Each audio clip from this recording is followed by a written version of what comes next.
সুদেব লাজুকে জোর করে সিঁদুর পরাতে গেলে সুদেবকে এক কষিয়ে থাপ্পড় মারে লাজু। তারপরে শ্বশুরবাড়ির চৌকাঠ পেরিয়ে লাজু চলে যায়। হ্যাঁ বন্ধুরা, এমনই দেখতে পাবো আমরা আগামী পর্বে। পুরোটা জানতে ভিডিওতে লাইক দিয়ে চ্যানেলটা সাবস্ক্রাইব করে দেখতে থাকুন। কোণে দেখা আলো সিরিয়ালের আগামী পর্বে আমরা দেখতে পাবো লাজু যখন সুদেবের সমস্ত মিথ্যেটা একের পর এক জানতে পারে, তখন লাজু নিজেকে পুরো শক্ত করে নেয় আর এটা ভেবে নেয় যে সে এই মিথ্যেবাদীর সাথে আর থাকবে না। তখন সে তার রুমে গিয়ে সমস্ত বইপত্র একটা ব্যাগে প্যাক করে ব্যাগটা ঘাড়ে নিয়ে চলে আসে। এসে সবার সামনে সুদেবকে উদ্দেশ্য করে বলতে থাকে, তুমি আমার সাথে যে মিথ্যেচারিতা করেছো তারপরেও তোমার সাথে আমি থাকবো, এটা তুমি ভাবলে কী করে? আমি থাকবো না এখানে।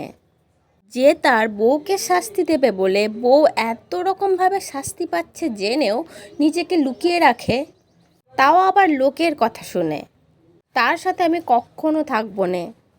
তখন সুদেবের মা চিৎকার করে বলে ওঠে, তোর তো খুব সাহস বেড়েছে, তুই এখনও এত বড় বড় কথা বলছিস, আর সিঁথিতে এখনও সিঁদুর পরিসনি কেন? যা এক্ষুনি সিঁদুর পর। তুই কি সত্যিই চাইছিস যে আমার ছেলেটার ভালো মন্দ কিছু হয়ে যাক? তখন ঠাকুর ঘর থেকে সিঁদুর কৌটোটা এনে সুদেবের মা সুদেবের হাতে দেয়। আর সুদেব লাজুকে সিঁদুর পরাতে গেলেই লাজু সুদেবের হাত থেকে কেড়ে নেয় সিঁদুর কৌটোটা আর সুদেবকে এক জোরে থাপ্পড় মারে আর বলে, তুমি আমাকে একদম সিঁদুর পরাবে নে, তোমার হাতে সিঁদুর আমি পরবো নে, তোমার নামের সিঁদুর আর আমার এই সিঁথিতে কোনোদিনও উঠবে না। আমি তোমার সংসার করতে চাই নে, এটা আমার সংসার নয়, এটা আমার কিচ্ছু নয়।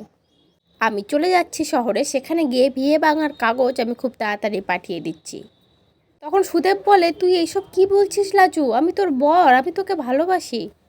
তখন লাজু বলতে থাকে, হ্যাঁ ভালোবাসার নমুনা তো আমি দেখতেই পেলাম, আর দেখতে চাই না, আমি তোমার সাথে আর থাকতে চাই না। এই বলে শ্বশুরবাড়ির চৌকাঠ পেরিয়ে লাজু চলে যায় আর সুদেব জল ভর্তি চোখ নিয়ে পিছন থেকে তাকিয়ে থাকে।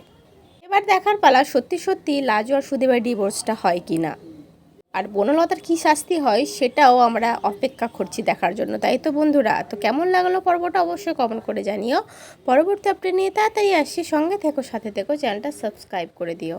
ধন্যবাদ।